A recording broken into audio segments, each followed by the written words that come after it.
Islam adalah agama mayoritas di Indonesia, dengan sekitar 87% penduduknya menganut agama ini. Tapi, pernahkah kalian bertanya-tanya bagaimana Islam bisa menjadi begitu dominan di negara kepulauan terbesar di dunia ini? Yuk, kita telusuri beberapa alasan utama di balik penyebaran Islam di Nusantara. Pertama, salah satu faktor utama adalah peran para pedagang Muslim. Sejak abad ke-7, Nusantara menjadi bagian dari jalur perdagangan maritim global yang menghubungkan Asia, Timur Tengah, dan Eropa. Pedagang-pedagang Muslim, terutama dari Gujarat, Arab, dan Persia, datang ke pelabuhan-pelabuhan penting seperti Aceh dan Malaka. Mereka tidak hanya membawa rempah-rempah dan tekstil, tetapi juga memperkenalkan ajaran Islam kepada penduduk setempat. Faktor kedua adalah kemampuan Islam beradaptasi dengan budaya lokal. Di Jawa, para ulama seperti Wali Songo menggunakan pendekatan budaya yang akomodatif. Mereka menyebarkan ajaran Islam melalui seni, seperti wayang dan gamelan, serta menyesuaikan dakwah mereka dengan tradisi lokal. Ini membuat masyarakat lebih mudah menerima Islam tanpa harus melepaskan identitas budaya mereka. Selanjutnya, dukungan dari kerajaan-kerajaan lokal juga memainkan peran penting.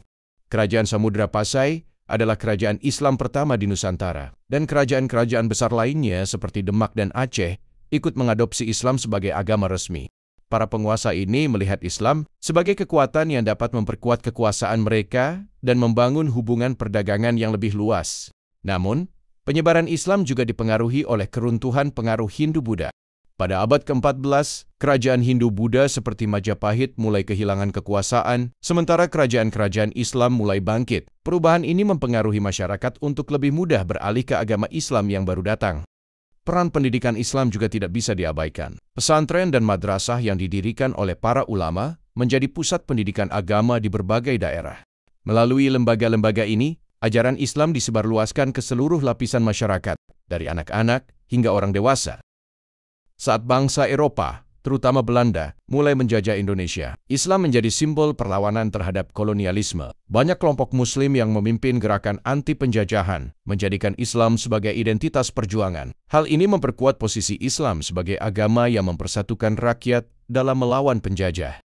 Selain itu, ajaran Islam yang sederhana dan inklusif membuatnya mudah diterima oleh masyarakat luas. Dan Islam mengajarkan persaudaraan serta kesetaraan. Ini menjadi daya tarik bagi masyarakat Indonesia yang multikultural. Dengan kombinasi faktor-faktor ini, peran pedagang, akomodasi budaya lokal, dukungan kerajaan, pendidikan, serta identitas perlawanan terhadap kolonialisme, Islam berhasil menyebar dan bertahan sebagai agama mayoritas di Indonesia hingga saat ini. Islam telah menjadi bagian integral dari identitas bangsa ini, mengakar kuat dalam kehidupan sosial dan budaya. Jadi, itulah mengapa Islam menjadi agama mayoritas di Indonesia. Bagaimana menurut kalian? Apakah sejarah ini menarik? Jangan lupa tinggalkan komentar dan sampai jumpa di video berikutnya.